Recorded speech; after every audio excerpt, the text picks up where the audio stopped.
Sexual harassments are unwelcome sexual advances that can be verbal or physical. Our main focus is on anyone who has been sexually harassed at school. We are also speaking out to people who may know someone who's been sexually harassed, on campus or not, constantly happening on educational grounds and in the workplace. School is a place for learning. Students should be in a place that's safe, yet many leave violated. It has been normalized by many people. Something needs to change. Although you may not have heard of many cases about on-campus harassments, it is very common. From elementary schoolers to college students, it can happen to anyone.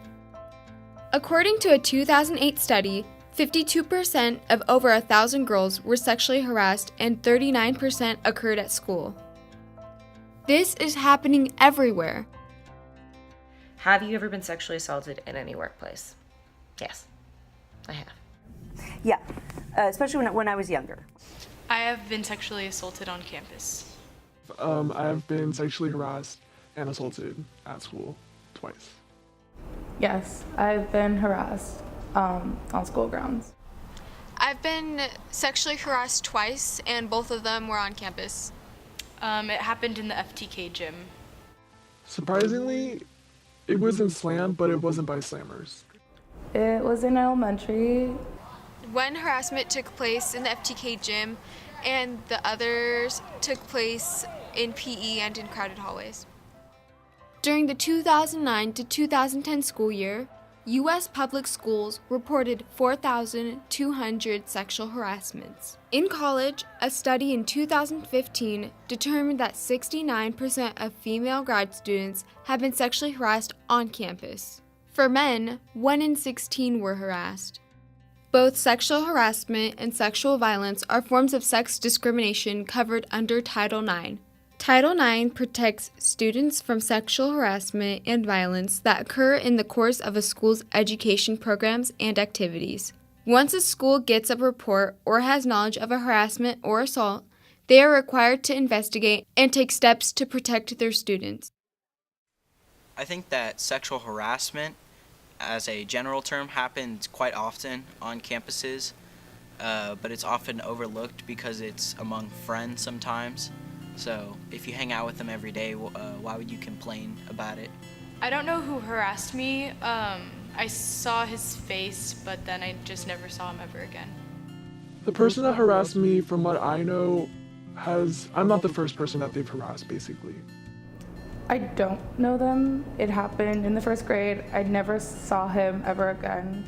I was like 16 years old and I worked at this restaurant, and I had a manager who was, I guess he was in his 30s, and he was married, and he had a baby, and he used to make really gross remarks to me, and not just me, but the other girls too. It didn't really affect what I wore to school, but it made me think, am I gonna get called out for this or harassed for wearing this?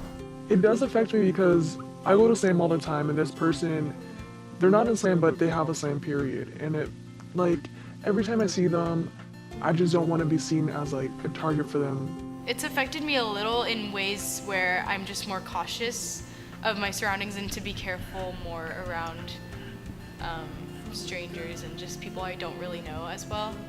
It didn't really affect me much because I didn't know anything about it. I just thought it was weird and that he was a creep, but I just feel uncomfortable going to slam, and I love slam because it's my home.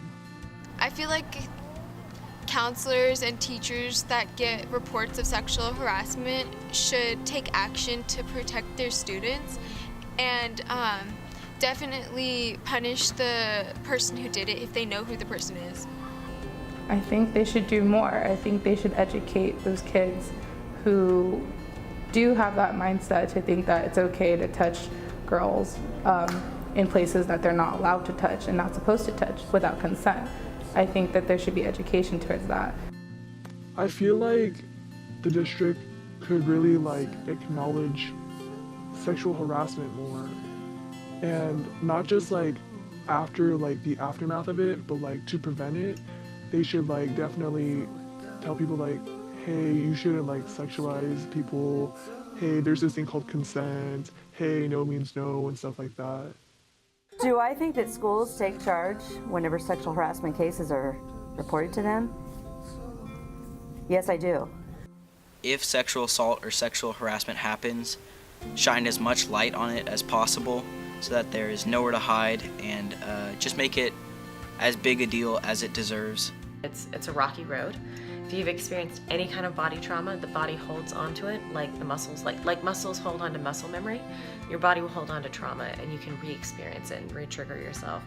But I think it's really important to incorporate that into the daily conversation, because if we don't, we're just walking around cutting ourselves off from our body. And you know, we live in a corporeal world. We experience things physically, from like touching and holding hands to even heartbreak. We feel that physically. To prevent sexual assault from happening, students should look out for and support each other instead of staying quiet. Speak up. Report cases to trusted adults or someone you trust, or encourage that person you know to do so. Be an example to the next generation. Make it more known that this is not acceptable and to stop normalizing it.